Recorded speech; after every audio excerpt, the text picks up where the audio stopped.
Meaning of galantine.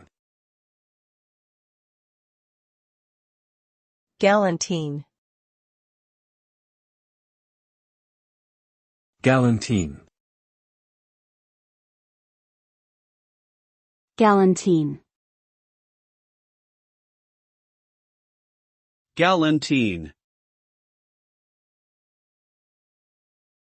Galantine refers to a traditional French dish made from deboned poultry meat that is stuffed, rolled, and poached in a broth. The resulting dish is served cold and sliced thinly. It is typically served as an elegant appetizer or hors d'oeuvre. Galantine is a labor-intensive dish that requires skillful deboning, stuffing, and rolling of the meat.